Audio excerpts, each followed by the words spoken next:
तो आज हम बात करेंगे खोपड़ी नगर के उस श्रापित कुएं की। एक ऐसी कहानी जो रोंगटे खड़े कर देगी। और हाँ, उस लड़के की भी जिसने अकेले ही उस श्राप से टकराने की ठान ली थी। ये शब्द एक बुद्धिमान व्यक्ति के थे। एक ऐसी चेतावनी जो उस गांव के ऊपर मंडरा रहे खौफ की पहली आहट थी। यहीं से कहानी की शुरुआत होती है।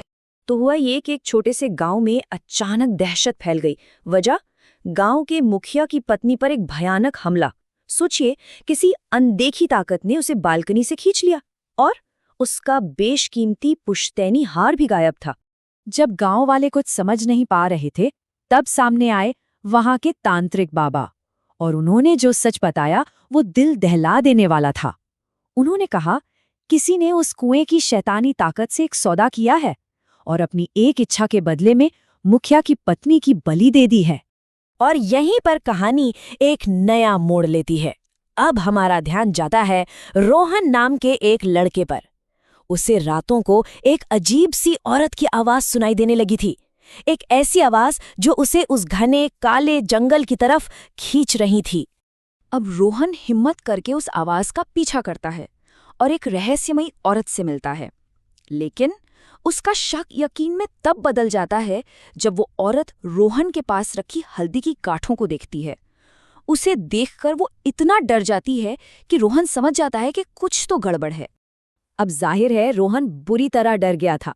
वो भागकर अपने दादाजी के पास गया और उन्हें सब कुछ बता दिया। इसके बाद वो उसे सीधा तांत्रिक बाबा के पास ले गए और वहीं पर उस डायन का असली चेहरा और उसके शैतानी सौदे का राज खुला।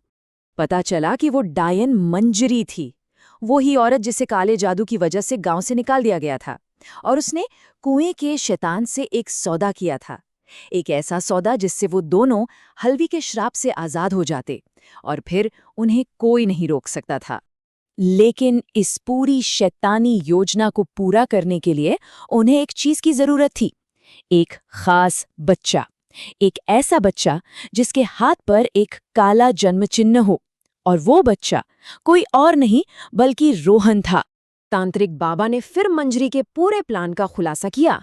ये 5 रातों का एक खतरनाक अनुष्ठान था। मंजरी का इरादा था कि वो रोहन से 5 श्रापित मटके उठवाकर अपनी गुफा में रखवाएगी, हर रात एक मटका।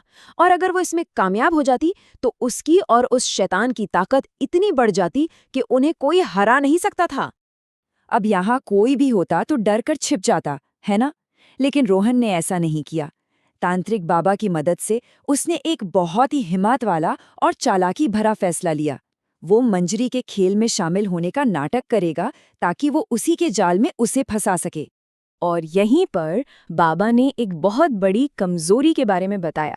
क्योंकि मंजरी हल्दी से श्रापित थी, वो खुद उन मटकों को हाथ नहीं लगा सकती थी। इसका मतलब उन मटकों को सिर्फ रोहन छू सकता था और सिर्फ रोहन ही उसे रोक सकता था।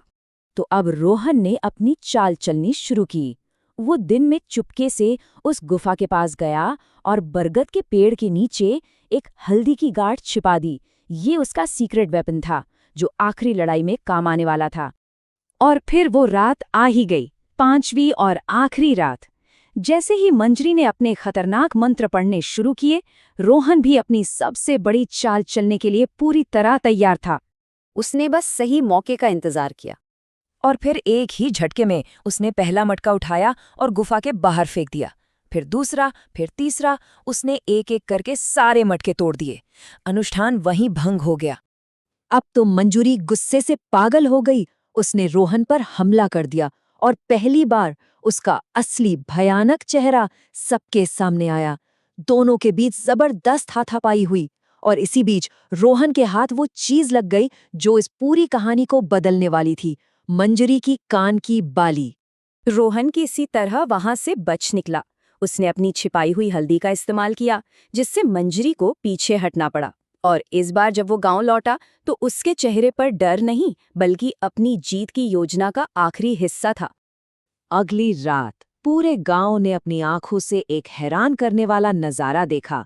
एक अनदेखी ताकत चीखती चिल्लाती मंजरी को सीधे उस कुएं की तरफ खींच रही थी। पर सवाल ये है कि ये हुआ कैसे? और यहीं पर रोहन की चतुराई काम आई। उसे याद था कि गुफा में हुई लड़ाई के दौरान उसके हाथ में मंजरी की एक निजी चीज, उसकी बाली आ गई थी। तो अब रोहन के पास कुएं को देने के लिए एक भेंट थी। वो खुद उस कुएं के पास गया और भेंट के रूप में मंजरी की बाली का इस्तेमाल करके अपनी इच्छा मांग ली। मतलब उसने डायन के हथियार को उसी के खिलाफ इस्तेमाल कर दिया। उसने इच्छा मांगी कि कुएं का शैतान खुद मंजरी को ही अपना शिकार बना ले और इस श्राप को हमेशा के लिए खत्म कर दे। और जैसे ही मंजरी कुएं की गहराइयों में समा गई, उसमें से एक काला धुआं निकला और आसमान में गायब हो गया। ये इस बात का संकेत था कि शैतान की ताकत खत्म हो चुकी है। गांव अब पूरी तरह से सुरक्षित था और ये सब मुमकिन हुआ एक छोटे से लड़के के हौसले और उसकी समझदारी की वजह से। लेकिन ये कहानी अपने पीछे एक बड़ा सवाल छोड़ जाती है। अगर किसी को ऐसी ताकत मिल जाए जहां एक भेंट चढ़ाकर कोई भी इच्छा पूरी की जा सकती है, तो इंसान क्या मांगेगा? सोचने वाली बात है ना?